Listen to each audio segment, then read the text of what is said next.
Айде!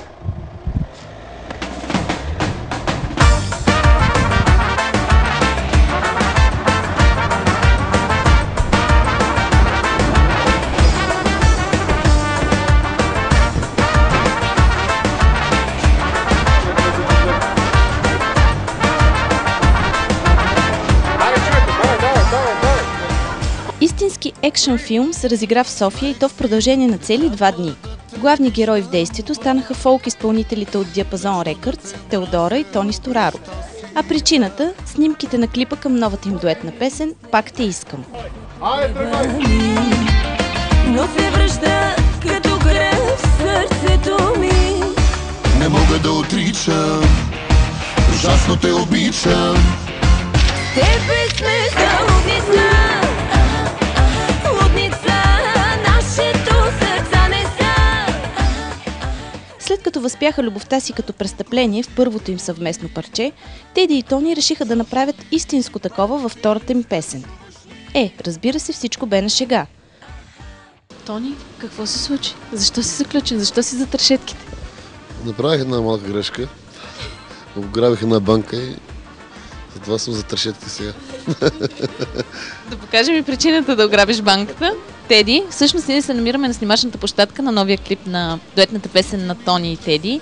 Кажете ми повече първо за песента. И двамата с Тони много харесваме песента. Дуета се казва «Пак те искам». Тони избра заглавието този път. Много му се радваме изобщо на целия замисъл на този клип, на цялата тази идея, защото наистина се случва, както се казва, един малък филм. Правиме наистина уникален клип. Бих казала, че до сега ние специално и двамата не сме снимали такъв клип. Така че го направим. Ти си го откопчаеш и си сложиме белата панелка. Чубреш да работа. Гол да е, бе. Кой номер? Горе, бе, човек. Нали карти играем? Столица. То най-малкият затворник. Ти ще тренираш в гиричките.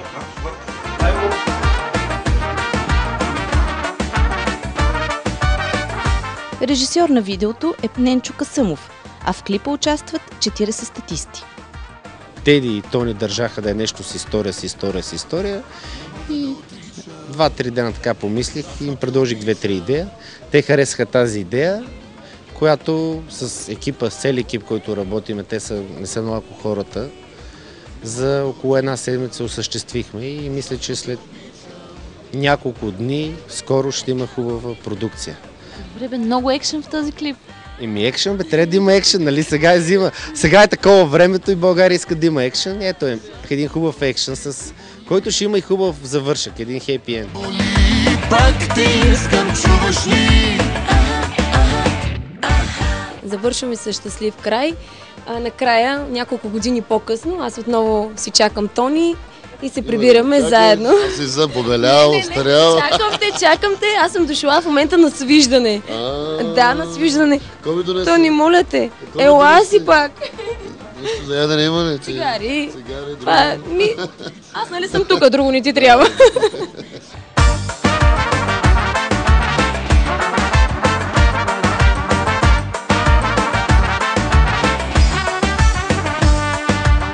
Целият замисъл на клипа е, че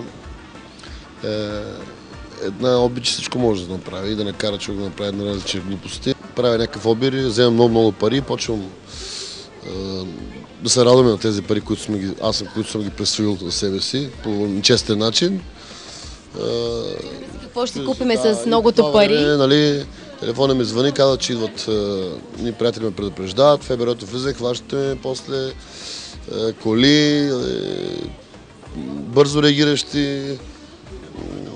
Въобще много голям екшен, защото и днес е времето беше с нас, имаше много хубав сняг.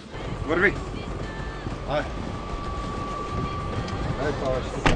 С това ме карат в затвора, тъгуваме един за друг, поставя побоища в затвора, нормално както в един всеки затвор. Тренират затворници, правим се мухабет, след това се сбивам с един от затворниците.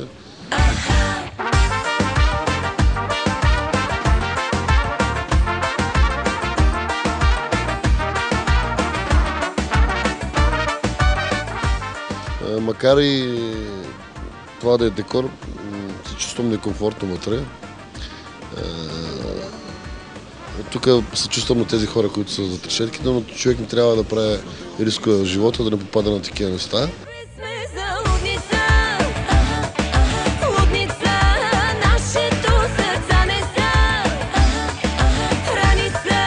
Пред камерата ни застана и Огнян Александров, човекът измайсторил затвора и килията, в които попада Тони Стораро.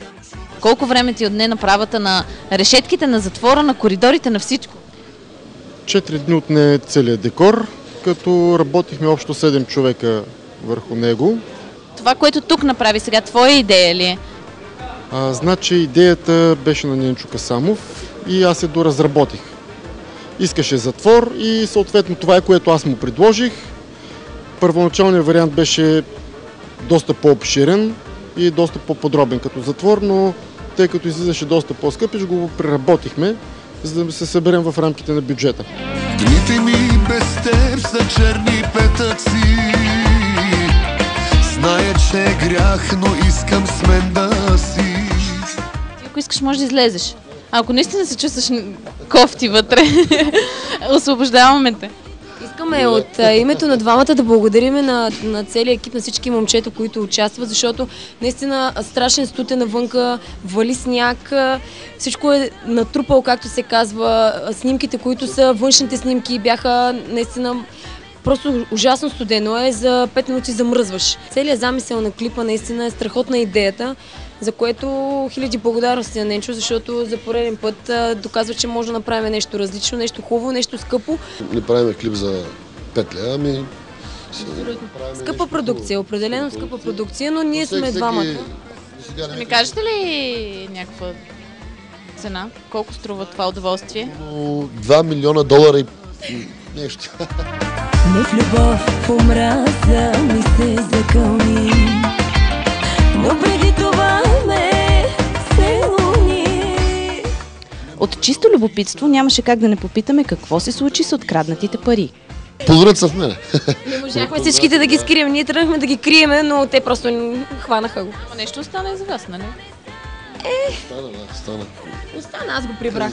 $1 милион имам. Тони обеща, че ми купи Ферари и на Карибските острови ще ходим. Минаха 1 милион. Един москвич си бял. Един филм завършва добре, с добър край, тогава хората са доволни. Нашия клип ще завърши така. Това е най-силното чувство.